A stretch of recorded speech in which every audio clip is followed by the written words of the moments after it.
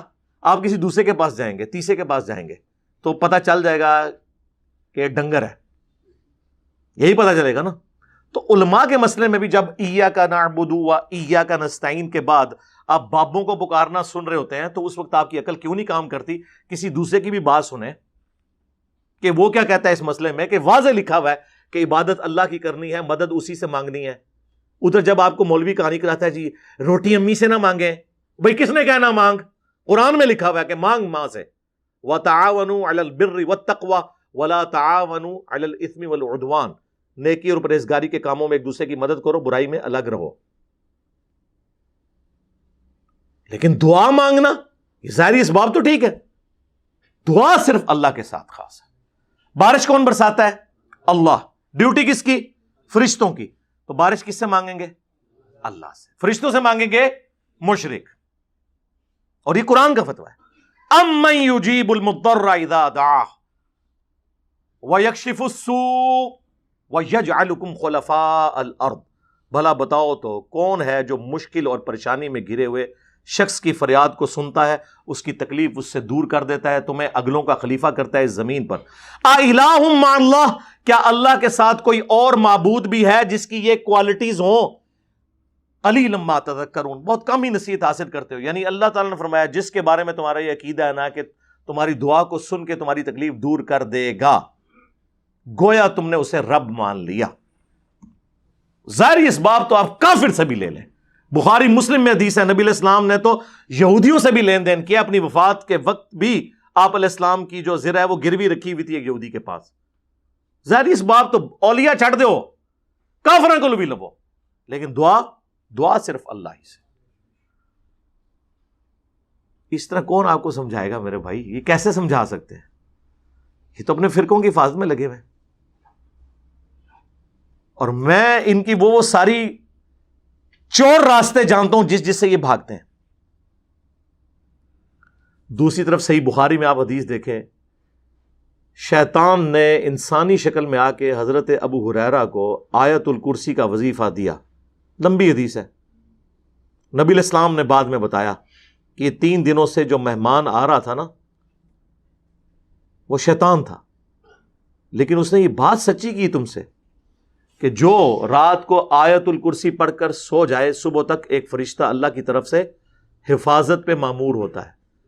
جھوٹا تھا, بات سچی کی. تو ہمارے پیغمبر صلی اللہ علیہ وآلہ وسلم کی یہ تعلیمات ہیں کہ شیطان بھی اگر بات سچی کرے تو اس کی تصدیق کرو, سوائے انجینئر صاحب کے. یہ بریکٹ میں. تو بات کہاں سے شروع ہوئی تھی؟ ان کی ڈگریوں کی آپ حالت دیکھ لیں, جو جس قسم کا یہ علم بیان کر رہے ہیں اور جس قسم کی یہ باتیں آ کے کرتے ہیں. علمی دلائل میں بات کرو. اگر کوئی پرائمری اسکول کا بچہ آ کے آپ کو یہ کہے کہ مولانا سورۃ البقرہ کی آیت نمبر 279 میں لکھا ہوا ہے کہ سود کھانے والے سے اللہ اور اس کے رسول کی جنگ ہے, عز وجل و صلی اللہ علیہ وسلم, آگے سے مولانا یہ جواب دے گا بیٹا آپ پاس ڈگری ہے, تو چونکہ آپ کے پاس ڈگری نہیں ہے لہٰذا میں نے قرآن کی آیت بھی نہیں ماننی. اگر یہ بات کوئی مولانا کرے تو اس کا کیا مطلب ہے؟ وہ کافر ہو گیا. قرآن کی آیت نہ مان کے اسے چاہیے کہ وہ 279 پڑھ لے, اگر لکھا ہے تو مان لے. بٹ کی سپیلنگ BAT بٹ ہے, BUT بٹ ہے, اور BUT بٹ اور PUT پٹ نہیں ہوتا. PUT پٹ کیوں ہوتا ہے؟ یہ آکسفورڈ کی ڈکشنری بتاتی ہے یا کوئی انگلش کا مولانا بتاتا ہے؟ اور آج تک کوئی انگلش کا مولانا نہیں جو اختلاف کر جائے اس بات کے ساتھ. اس کی جرت نہیں ہے کہ اپنی کتابوں کے ساتھ غداری کرے. لیکن قرآن و سنت کے ساتھ غداری کون کرتا ہے؟ ہمارے علماء. ممبر پہ چڑھ کے جو مولوی آپ کو یہ کہے کہ قرآن و حدیث ڈائریکٹ نہ پڑھنا گمراہ ہو جاؤ گے. اتنی غداری کبھی کسی ریلیجن کے ماننے والوں نے اپنے دین کے ساتھ کی ہے؟ اگر آپ کے علم میں ہے تو مجھے بتا دیں. یہی لوگ غداری کرتے ہیں. فلانا ڈگری لے کے آئے گا. اور ڈگریوں کی کیا اوقات ہے؟ تم ایک دوسرے کی ڈگریوں کو نہیں مانتے ہو, ایک دوسرے کا ایمان نہیں مانتے ہو, اسلام نہیں مانتے ہو. عرض کر دیں پھر 1905 میں احمد بریلوی صاحب نے حسام الحرمین لکھی, اس کا نام رکھا حرمین کی تلوار, اور اس میں انہوں نے 5 علماء کو, جن میں سے ایک غلام احمد قادیانی دجال تھا, اور 4 علماء دیوبند کو کافر ڈکلیئر کیا, اور اینڈ پہ لکھا ان کے کفر میں شک کرنے والا بھی کافر ہے. یعنی سارے دیوبندیوں کو انہوں نے کافر ڈکلیئر کیا. اس کے جواب میں 1906 میں المحند علی المفند لکھتے ہیں, وہ بھی اپنا روح راضی کر دینے, ہند کی تلوار ایک سٹھیائے ہوئے پاگل بابے احمد بریلوی پر. یہ کتاب کا نام ہے. اشعری تھانوی کے سائن ہے اس کتاب پہ. اور ہمارے تقی عثمانی صاحب کہتے ہیں جی اللہ نے ہمارے کافرین کو ایسا بنایا تھا, سر ایسا بنایا تھا کہ وہ مفند کہتے تھے اپنے مخالفین کو. اللہ نے ہمارے کافرین کو ایسا بنایا تھا. ہمارے حضرت حکیم الامت مولانا تھانوی رحمۃ اللہ علیہ کے سامنے ایک شخص نے کہا کہ جی احمد رضا بریلوی نے تو یہ بات لکھی ہے, اس طرح کہہ دیا. آپ جانتے ہیں کہ مولانا احمد رضا خان بریلوی جو ہیں انہوں نے ہمارے اکابر کے خلاف کفر کے فتوے دیے, تو حضرت نے ڈانٹا ہوں کہ تم ایسے نام کیوں لے رہے ہو احمد بغیر کسی تعظیمی لقب. مولوی کہتے, مولانا کہتے, مولانا احمد رضا خان بریلوی کہتے, تم نے صرف احمد رضا خان بریلوی کیوں کہا؟ یعنی گویا اس کو بھی ان کی توہین سمجھا اور ٹوکا کہ ٹھیک ہے تمہارے خلاف دوسرے مسلک کے آدمی ہیں, ہمارے اوپر فتوے بھی لگائے, لیکن ہم اپنی زبان کو گندا نہیں کریں گے, ہم اپنی زبان سے ان کی توہین نہیں کریں گے. تو اللہ تبارک و تعالیٰ نے ہمارے اکابر کو ایسا بنایا کہ اپنی زبان کو ہمیشہ دائرے میں رکھیں. منو پتہ ہے کس طرح بنایا سی اللہ نے صحیح بنایا سی, بعد شیطان نے انہوں نے ورگلاتا سی. پیدائشی تو ہوتے ٹھیک سن.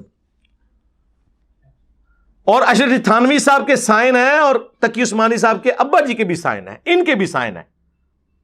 بعد میں بھی اس میں نا وہ تقریر ہر دفعہ ایڈ ہوتی رہتی ہے, وہ جو مولوی آتا ہے نا وہ بھی اپنا وچ ڈالتا جاتا ہے کہ ہم اس کو مانتے ہیں المحند علی المفند کو.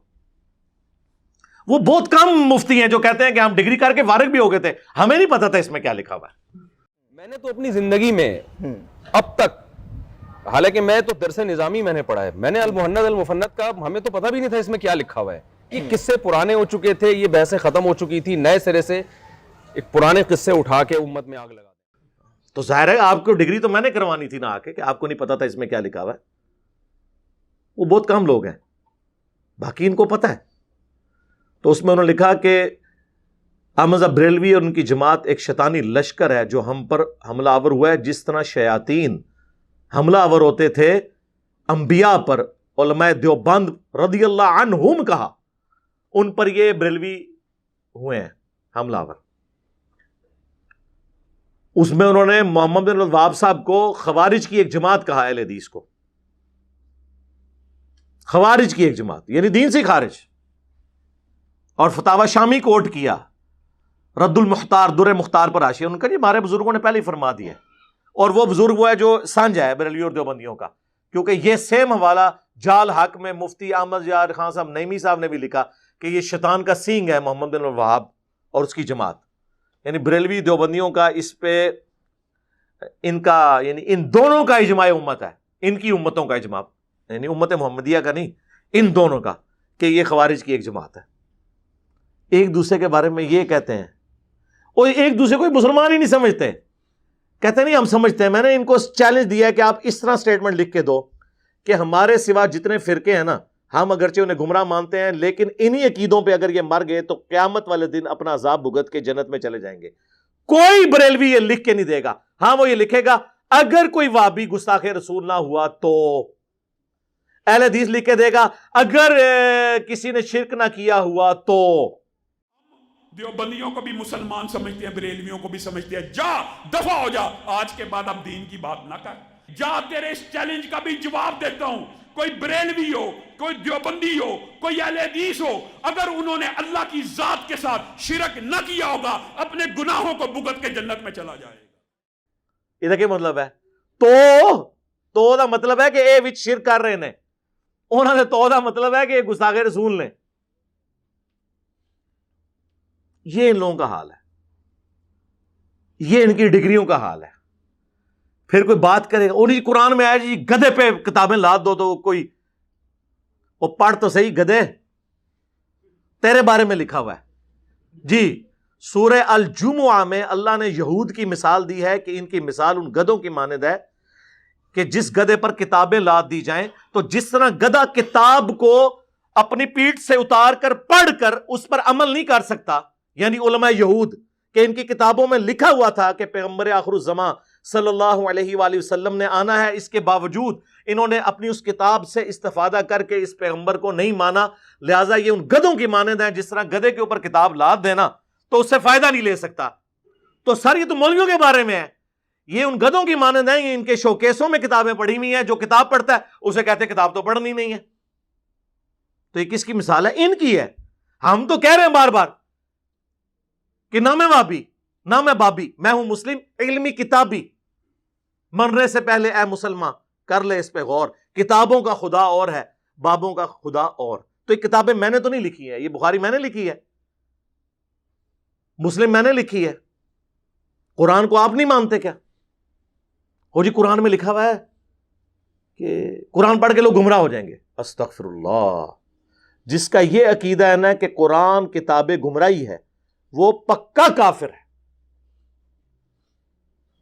یعنی آپ ایک کافر کو کہیں گے یہ وہ کتاب ہے اس کو پڑھ کے 50-50 چانس ہے یا تو گمراہ ہو جائے گا یا ہدایت پہ آ جائے گا، وہ کہے گا بھائی سائڈ تے رکھ، قرآن تو نہیں کہہ رہا، قرآن کہہ رہا ہے ھدی للناس وبینات من الہدی والفرقان۔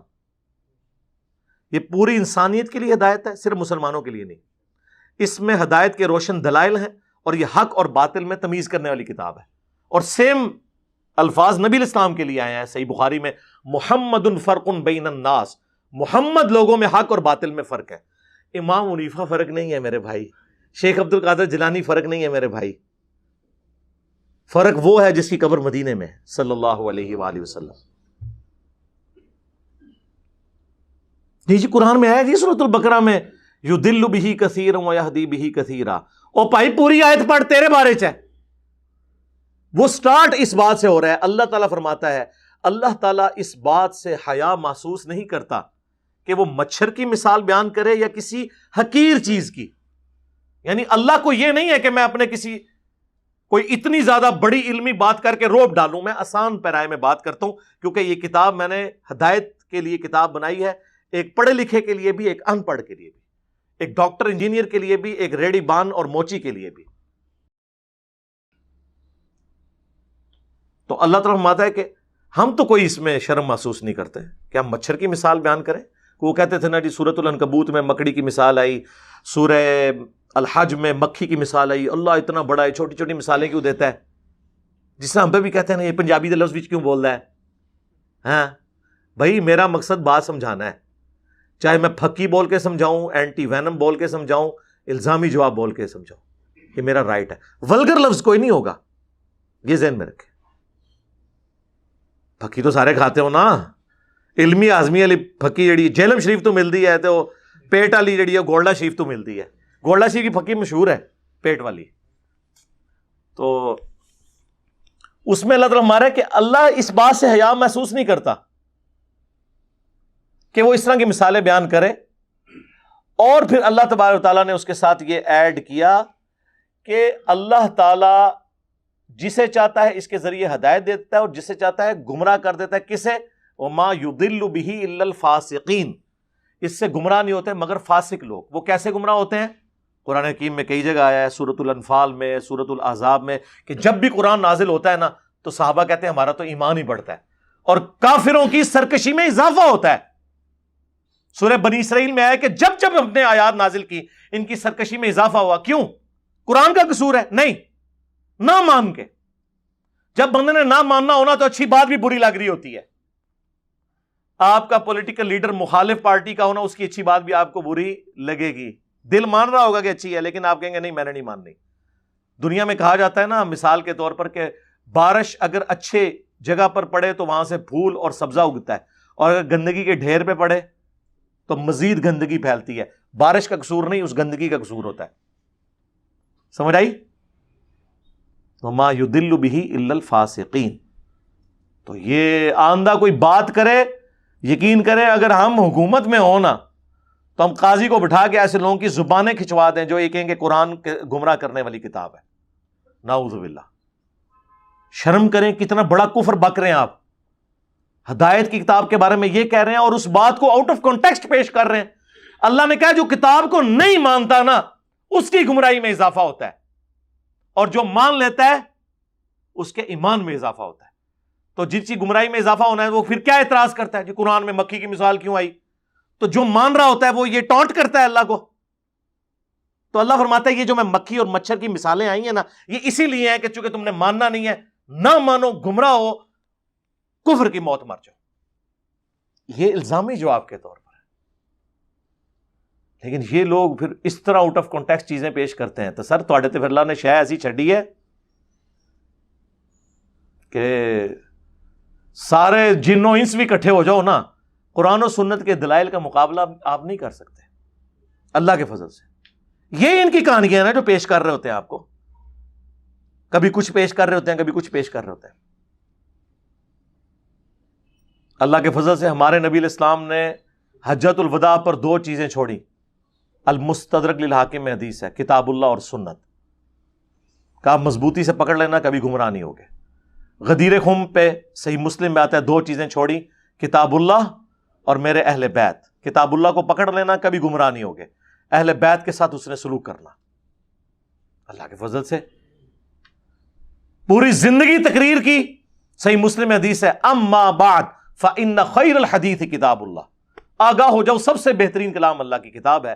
وخیر الہدی ہدی محمد صلی اللہ علیہ وآلہ وسلم، سب سے ہدایت یافتہ راستہ محمد صلی اللہ علیہ وآلہ وسلم کا ہے۔ بدترین کام وہ ہیں جو دین میں خود سے داخل کیے جائیں، یہ تمام کام بدعتیں ہیں، تمام بدعتیں گمراہیاں ہیں، اور تمام گمراہیاں جہنم میں لے جانے والی ہیں۔ اور وسیع چھوڑا قرآن، بخاری مسلم میں آتا ہے، عبداللہ ابن ابی اوفا سے پوچھا گیا نبی علیہ السلام نے کسی کو وسیع بنایا تھا؟ انہوں نے کہا کہ ہمیں اللہ کے نبی علیہ السلام نے کتاب اللہ کے مطابق چلتے رہنے کی وصیت کی تھی۔ یعنی یہ کتاب اللہ کے نبی کا وصی، یہ آپ کا خلیفہ، یہ آپ علیہ السلام کی دعوت کا انسٹرومنٹ، یہ وَأُوحِيَ إِلَيَّ هَذَا الْقُرْآنُ لِأُنذِرَكُمْ بِهِ وَمَن بَلَغَ۔ اے نبی تم فرما دو قرآن مجھے اس لیے وحی کیا گیا کہ میں اس قرآن کے ذریعے تمہیں تبلیغ کروں، تمہیں ڈر سناؤں آخرت کا، اور جس تک یہ کتاب پہنچے۔ احادیث ہماری ریفرنس کتاب ہے، ٹیکسٹ بک ہماری قرآن ہے۔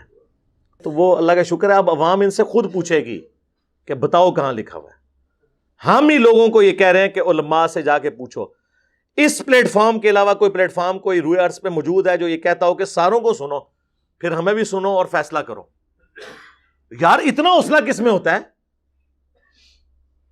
ان میں سے کوئی کہتا ہے، سارے یہ مل کے کہہ رہے ہوتے ہیں انجینئر کو نہ سنو۔ کیوں کہہ رہے ہوتے ہیں بھائی؟ اتنا ڈر آپ کو کیا لگ گیا؟ ہم نے کبھی کہا کسی کو نہ سنو؟ مجھے یہ یقین ہوتا ہے کہ جب آپ کسی اور کو سنیں گے تو آپ کو یقین ہو جائے گا کہ ہم جو ان کے بارے میں کلیم کرتے ہیں نا کہ پورے جی ظاہر ہے پورے نے جو سکول نہیں سن پڑھ دے، ماں پیو نے کہا ہے پڑھنے جو کہتے نہیں، انہوں نے مدرسے ہی پاؤ، پھر اس قسم دی ان پٹ جس طرح ہوگی آؤٹ پٹ بھی اسی قسم کی نکلے گی نا۔ لوگ کہتے ہیں جی وہ مدارس کی آؤٹ پٹ مولانا مودودی اور ڈاکٹر ذاکر نائک اور ڈاکٹر اسرار اور احمد دیداد، یہ لوگ کیوں نہیں ہوتے؟ وہ سارے ادھر جو آگے ہوئے ہیں، ادھر تو وہ جائیں گے جو آپ نے جس قسم کے لوگ ڈالے ہیں، تو پھر آؤٹ پٹ اس قسم کی نکلے گی۔ تو اس میں عوام کا بھی قصور ہے۔ تو آندہ جب کوئی اس قسم کی بات کرے تو سب کو یہ کہا کرے کوئی علمی بات کرو، ٹھیک ہوگا جی؟ صلو علی محمد وآل محمد، اللہم صلی علی محمد وعلی آل محمد واصحاب محمد اجمعین الی یوم الدین۔